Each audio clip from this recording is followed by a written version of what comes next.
Hi, hello, and welcome back to the first of season 2 of the CeMAP Study Guide series. It's awesome, excellent to have you. And if you haven't been here before and you've stumbled on this episode, first of all, might I suggest that you go and check out season 1, episode 1, just so that we can keep you up to date. Yep. But if you don't want to do that, I'm Charlotte. I'm Maria. And we run a podcast which helps you get CeMAP qualified. There's the long and short of it. We run through the London Institute of Banking and Finance's textbook, and we help you understand the more complicated stuff. We've been doing this for a while now. I run a business called Future in Finance. I don't know why I hesitated, like I wasn't sure what I was going to say next. I run a business called Future in Finance. Go to futureinfinance.co.uk for honestly so much help with your CeMAP studies that is completely free. I cannot even put it into words. So basically, I run fast track courses. I call it a masterclass. I help people every single day get CeMAP qualified. I have hundreds of students who I have helped get CeMAP qualified, and I am still the only provider that offers a full money back guarantee with all of my services. So that's me if you've not been here before in a nutshell. And I've got my best mate Maria, the money muggle, who is here to help detangle the more complicated stuff. So yeah.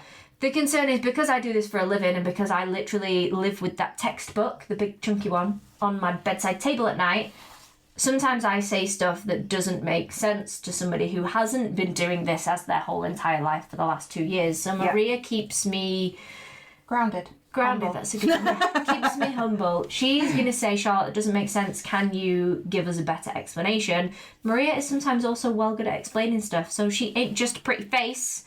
There's somebody that I can talk to while I do this podcast. She is here to help with everything. The point is to be accessible, isn't it? So the course was originally set up because you'd had a shitty CeMAP experience. Mm-hmm. And you were like, there's got to be better out there. And it turns out there was not. So here we are.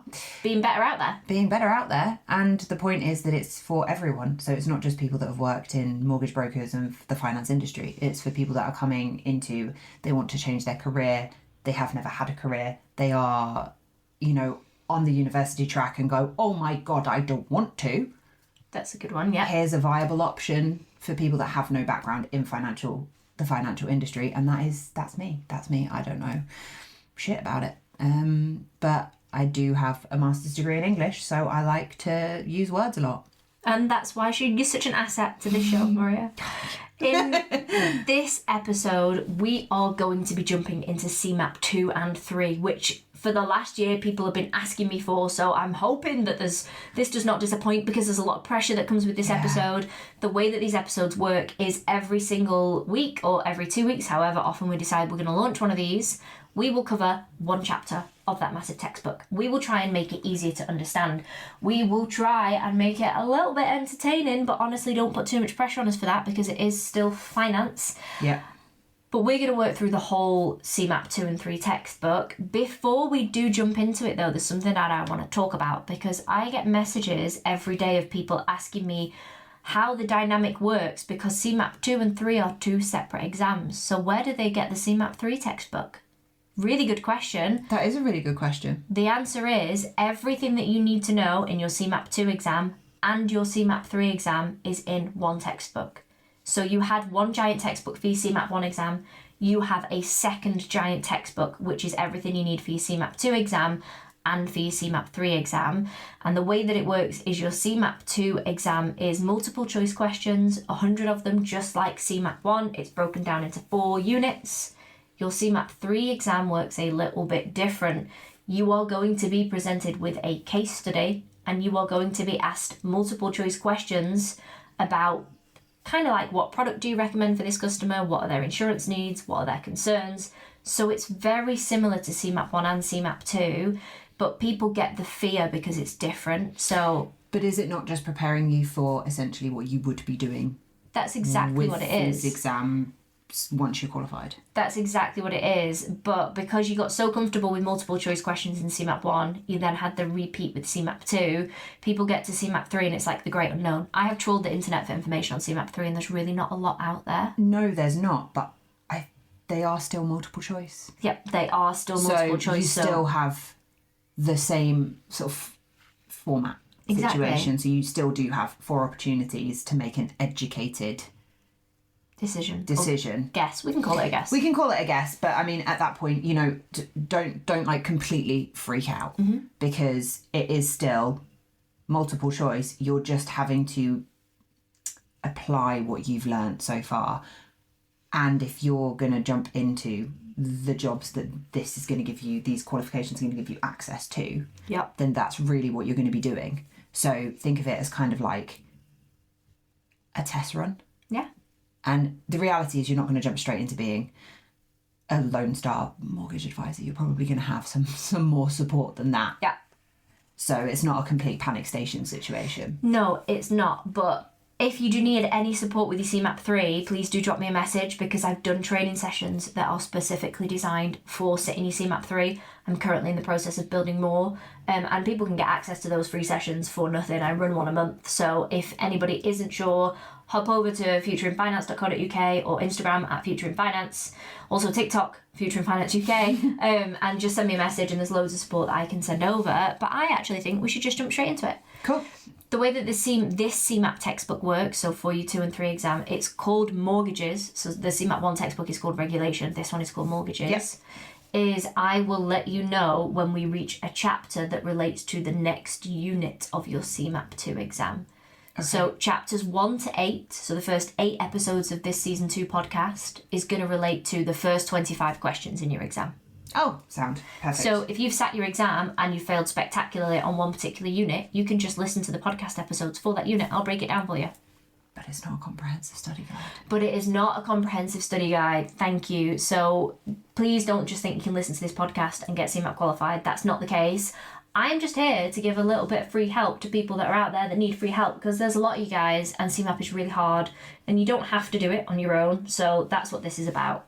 But I think, actually, we've waffled and we should jump in. Let's go. Maria, would you like to... Cue intro music.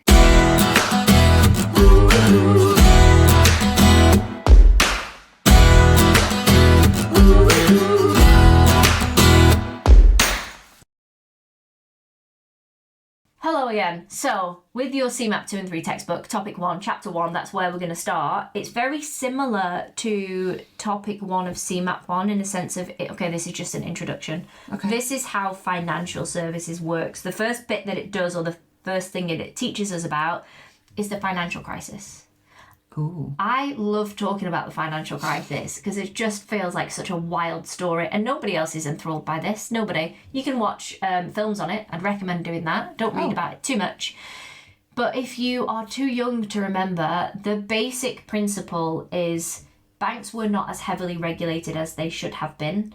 They made multiple poor choices and fudged their figures in a lot of different ways because they could, because regulation wasn't a thing.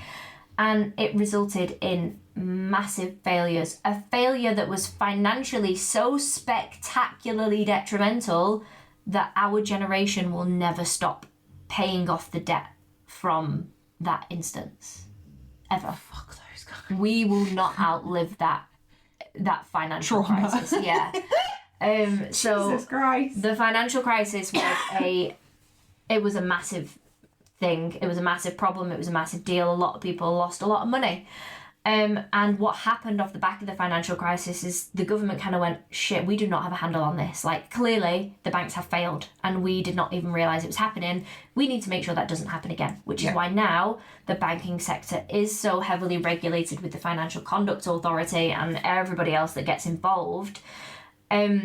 But this topic doesn't really go into the regulatory detail. It just says, hey, so the financial crisis happened and all these people lost all this money. And then what happened with the mortgage market is people couldn't get mortgages.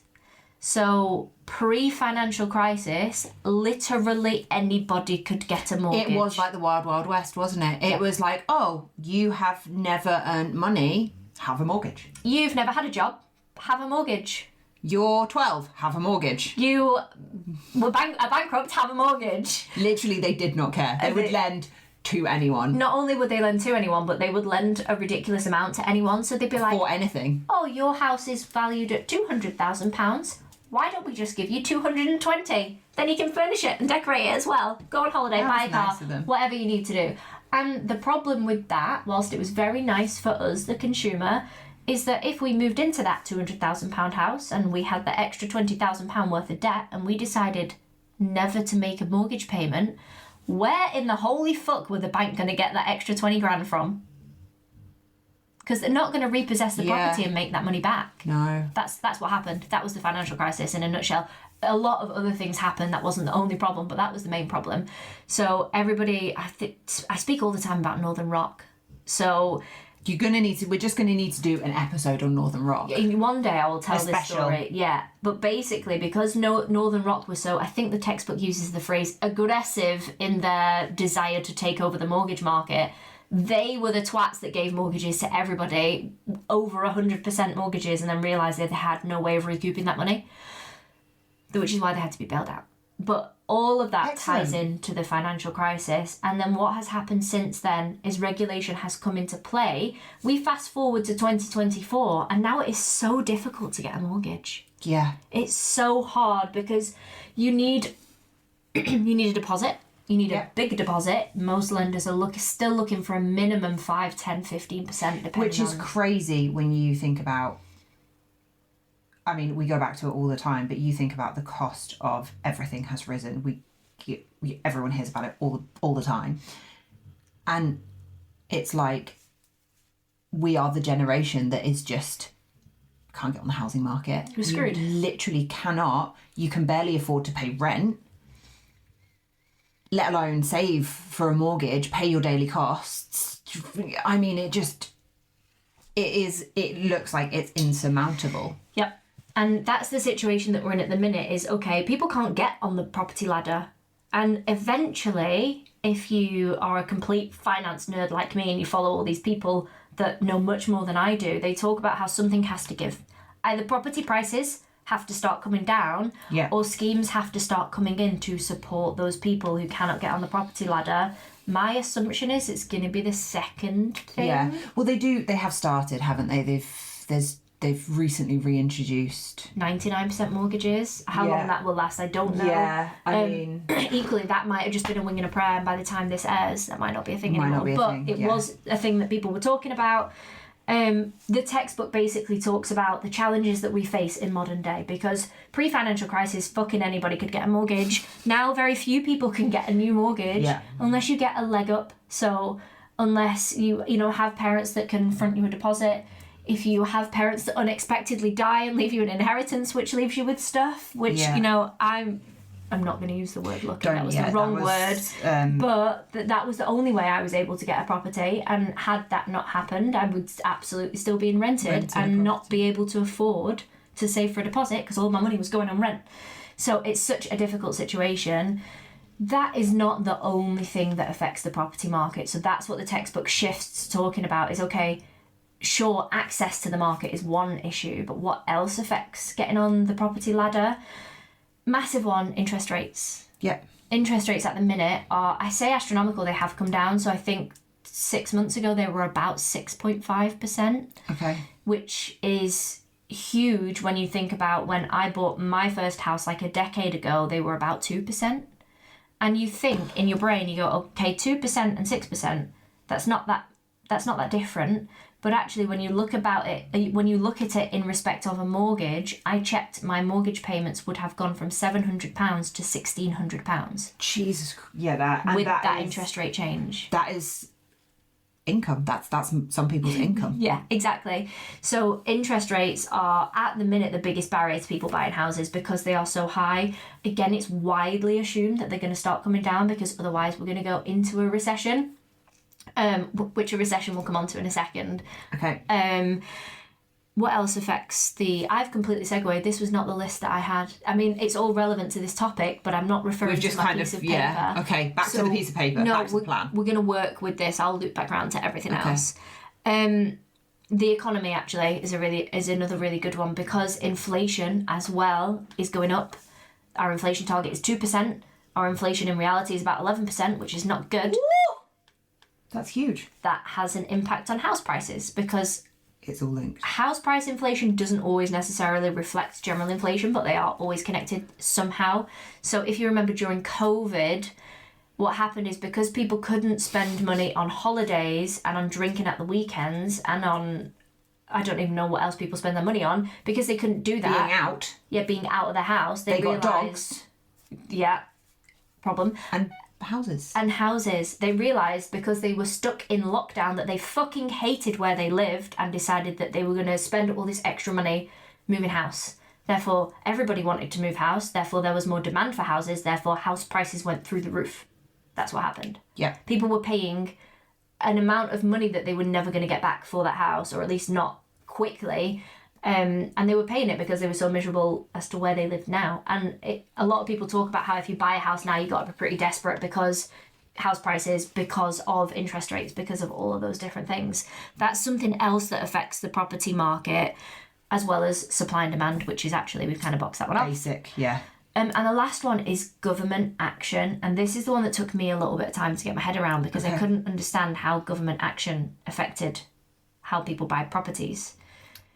Okay. But actually, it's the government that incentivise us with things like the Help to Buy scheme, if anybody remembers the Help to Buy scheme. Okay, so making it more accessible, making it more appealing. Exactly. Encouraging consumer movement.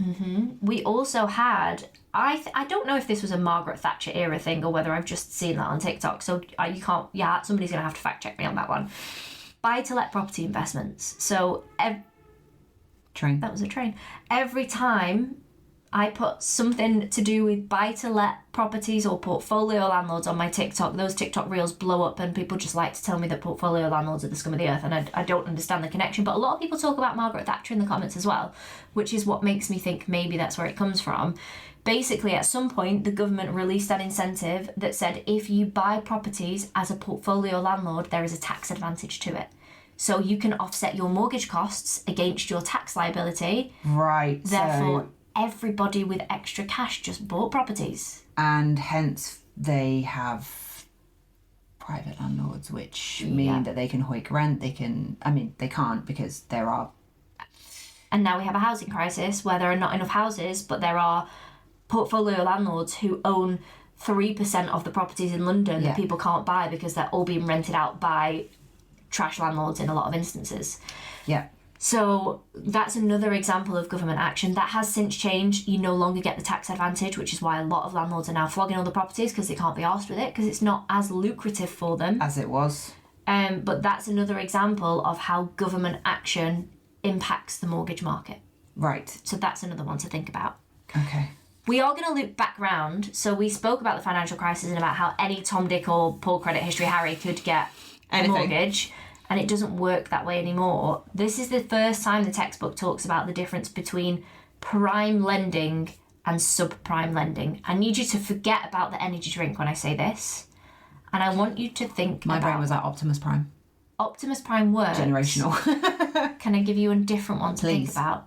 You know when people say prime cuts of beef? Oh, yeah. So a prime cut of beef is the meat that you want from the butchers. So if I said to you, what would a subprime cut of beef be? Oh, it's going to be like a trotter or a head. Yeah, it's the bit of beef that you don't want. Yeah. So it works the same with subprime mortgages and prime mortgages, but it's a reflection on the client, not the product. I see. So it's what's available to the client. Exactly. Right. Well, it's what's available to the client based on the client's circumstances. Yeah. Now, if you are new here and you haven't checked out any of my stuff yet, I speak quite comfortably about my previous financial situation where I was in a bit of a financial pickle, and I'm comfortable telling people that my credit score is not great. So we're going to use you and me as an example. Because I have previously been in an IVA, Yep. if I went to get a mortgage tomorrow, Yep. I would be offered what's called a subprime mortgage product. Due to your financial history. Yeah, because I wasn't very good at paying off my debts once upon a time, they assume that history will repeat itself until I am so many years in the clear, which is fair enough. Previous behaviour is indicative of future behaviour. Although not in my case, because now I'm an absolute pro. But I checked, if I went for a mortgage tomorrow, I'd get offered an interest rate of 18%. Yeah, and that's 3 years outside of an IVA. Whereas Maria, you're pretty good with your finances, you think. You don't check your credit score, but I'm fairly confident based on your financial... We should do an episode where we just check my credit check it score live. for banks. Okay, we're going to do that. but let's use you as the good example. Pretend like I'm on it. If you went to a lender for a mortgage, you would be offered what's called a prime product. Okay, so it would be the difference between me going into a butcher's and being offered fillet and you going into a butcher's and being offered the head. offered a hoof. Yeah, exactly that. Cool. Okay, that seems reasonable. Difference between prime lending is for customers who have straightforward, simple, good, easy. Whereas subprime is either for people with poor credit. Sometimes it can be classed for people who have like particular caveats with their employment. So maybe they get paid in a foreign currency because the company that they work for is in a foreign currency. Okay, so it might not be that their financial situation is dire, but there's just something not mainstream about it. Yeah, then they can sometimes be considered subprime, but not always. So would it be accurate to say subprime is offered to borrowers who are more a risk? High risk customers, that's exactly it. It's like it's out of the textbook. There's something there that makes a lender go, they are more likely to not pay back, be unable to pay back, something happens, they bunk off to, Dubai or whatever. Yeah. And so we can't offer them a preferential or normal rate because our risk is too great. We don't want to absorb that risk. That's exactly it. That's what subprime lending is. That makes sense. So we've boxed that off. I need to loop back around. There's one more thing that we missed out when we went on our segue. Is a recession. The reason that I want to make sure we have a good understanding of this, guys, is because it's a really common exam question in both your CeMAP 1 and your CeMAP 2 exams. Okay. So we've all heard of the word recession. Mm-hmm. I'm going to drink some of your coffee because mine is out. That's fine. It's really cold. I don't mind. And what we don't know is what the definition of a recession is. And because your CeMAP exam is difficult, they're going to ask you which of these is a recession? Is the definition of a recession. Okay. Now, I don't have to check my textbook because I do this for a job and I'm going to brag about that. A recession in your textbook is defined as a significant decline in economic activity for a period of at least 2 consecutive quarters. So what does that mean in English? Oh, yeah.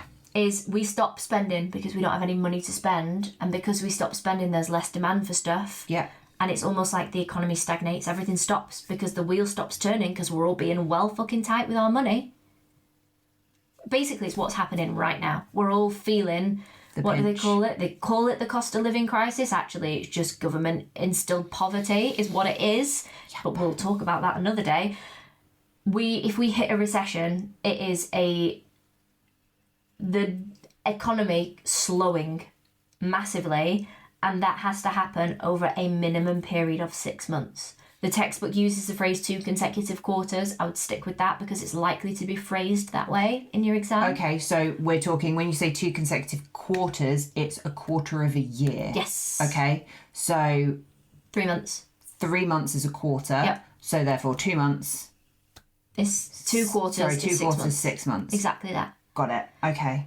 I think a lot of people who work, probably, I don't know if it's specific to finance, but you use the phrase quarter quite a lot because you have quarterly targets for the business that you work for. A lot of businesses do use it, but there are definite timeframes and terminology that are specific to finances. Yeah. Like, I've definitely heard quarterly budget, quarterly reports, but if you're coming from an industry or coming into this from outside, it can be like sometimes the jargon is that's a really good thing to find because I had puzzling. not even, that's one of the examples where I'd not even thought about that. So that's a good one. So I mean, just be aware that if there is anything in the textbook that you're not sure what it means, I mean, search engines, Google, the WhatsApp community. I'm better than a search engine. I'm just saying that.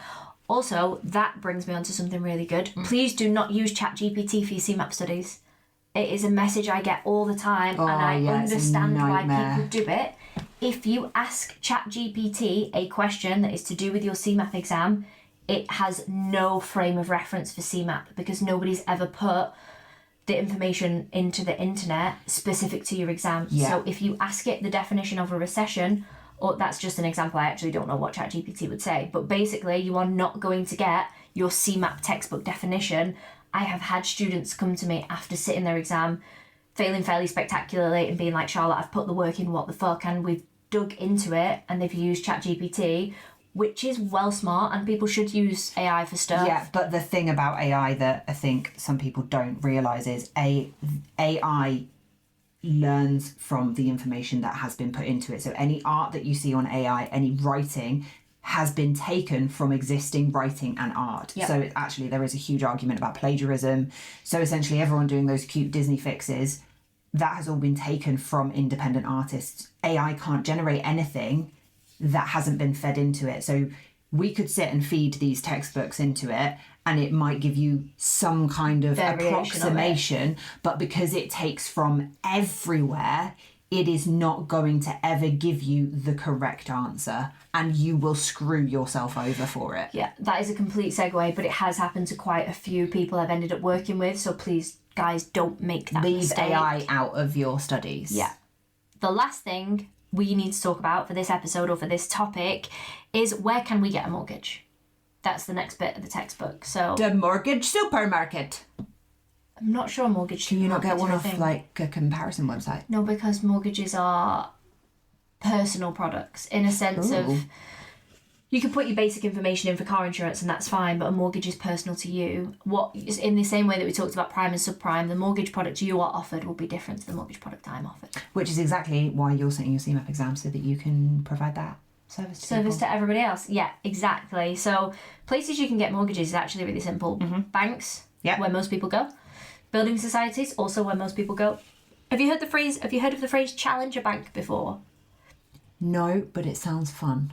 It is the new banks on the block. So think Monzo, think Starling Bank. They don't have... They're not the old boys, but they've basically come in to challenge the norm of banking. That's why they're called challenger banks. I really like that. Yeah, me too. What's the one that all the influencers on Instagram and TikTok are talking about? I can't remember. Anyway, that's what Challenger Bank is. It's one of the newer banks. They've got the swanky apps. They've definitely got people plugging them on TikTok and Instagram. That's what a Challenger Bank is. Yeah. Some of them do offer mortgages. Interesting. Specialist lending houses is another one. These sounds dirty. Are pretty unique. So if I wanted a mortgage, I would go to a specialist lending company that dealt with people who have poor credit histories. Okay, so they are literally just taking on the kooky cases. Kind of are what they say on the tin. Cool.